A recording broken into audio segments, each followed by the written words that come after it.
Welcome to secure ఆర్మన్. ఈ వీడియోలో నేను మీకు వర్చువల్ బాక్స్ సాఫ్ట్వేర్ని మ్యాక్బుక్లో ఎలా ఇన్స్టాల్ చేస్తారో స్టెప్స్ చూపిస్తాను, మరియు లినక్స్ ఆపరేటింగ్ సిస్టమ్ని ఎలా వర్చువల్ బాక్స్లో సెటప్ చేస్తారో కూడా చూపిస్తాను. ముందుగా వర్చువల్ బాక్స్ అనే సాఫ్ట్వేర్ సాయంతో మనం ఒకే ల్యాప్టాప్లో ఒకటికి మించి వేరే ఆపరేటింగ్ సిస్టమ్ని యూజ్ చేయొచ్చు.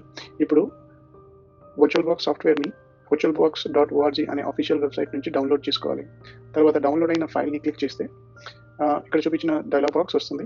సో ఇది మ్యాక్బుక్లో విండోస్లో కూడా సింగిల్ ప్రాసెస్ ఉంటుంది. ఇప్పుడు నెక్స్ట్ క్లిక్ చేస్తే ఇప్పుడు మన మ్యాక్బుక్ యూజర్ పాస్వర్డ్ ఇవ్వాలి అండ్ ఇన్స్టాల్ చేయడానికి. అంతే, ఇప్పుడు వర్చువల్ బాక్స్ సాఫ్ట్వేర్ని ఇన్స్టాల్ అయిపోయింది. ఒకసారి చెక్ చేద్దాం. మన అప్లికేషన్స్లోకి వెళ్ళి చెక్ చేసుకోవచ్చు. ఇప్పుడు వర్చువల్ బాక్స్ని స్టార్ట్ చేసి చూద్దాం. Step 1 done.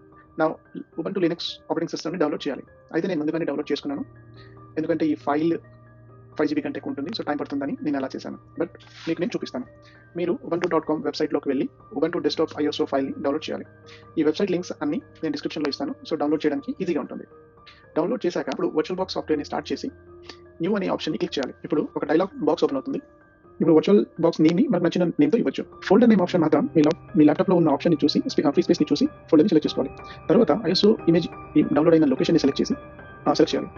మిగతా ఆప్షన్స్ అన్ని ఆటోమేటిక్గా సెలెక్ట్ అయిపోతాయి. ఇప్పుడు guest user name and password ఇవ్వాలి ఓఎస్ సెటప్ కోసం అని. మళ్ళీ మనం ఓఎస్ ఇన్స్టాలేషన్ ప్రాసెస్లో కూడా మళ్ళీ ఇవ్వాల్సి వస్తుంది. అప్పుడు చూద్దాం. ఇప్పుడు ర్యామ్ మెమరీ సైజ్ని మీ ల్యాప్టాప్లో అవైలబుల్గా ఉన్న మెమరీ సైజ్ కంటే తక్కువ ఇవ్వండి. ఎగ్జాంపుల్, ఇప్పుడు నా ల్యాప్టాప్లో 16 GB ఉంది, సో నేను 4 GB ఇస్తున్నాను Ubuntu OSకి. ఒకవేళ మీ ల్యాప్టాప్ ర్యామ్ 8 GB ఉంటే 2 to 3 GB ఇవ్వండి. CPU ప్రాసెసర్ 8 ఉన్నాయి, సో నేను 2 ఇస్తున్నాను.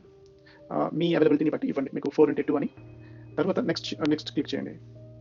ఇప్పుడు హార్డ్ డిస్క్ సైజ్ని నేను 60 GB ఇస్తున్నాను, మీరు మీ ఫ్రీ స్పేస్ మెమరీని చూసి ఇవ్వండి, బట్ 25 GB కంటే ఎక్కువ ఉండాలి. సో కాన్ఫిగరేషన్స్ అయిపోయాయి. ఇప్పుడు Ubuntu VMని స్టార్ట్ చేద్దాం. సో ఈ ఓఎస్ ఇన్స్టాలేషన్ ప్రాసెస్ కనీసం 10 నుండి 15 నిమిషాలు పడుతుంది, కొన్నిసార్లు 20 minutes కూడా పట్టచ్చు. సో నేను ఇక్కడ ఫాస్ట్ ఫార్వర్డ్ చేస్తున్నాను టైం సేవ్ కోసం. మీరు కావాలంటే ఈ వీడియోని పాజ్ చేయండి అండ్ స్లోగా ఇన్స్టాల్ చేసుకోండి.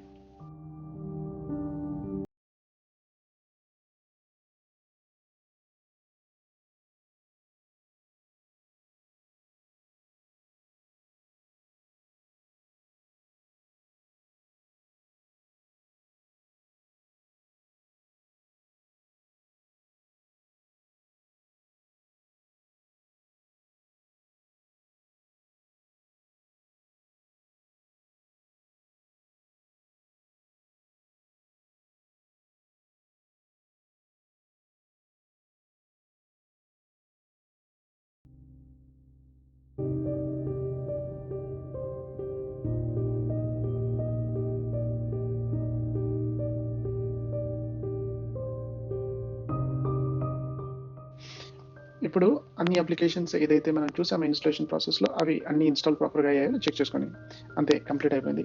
So next Linux basic video సెషన్లో కలుద్దాం.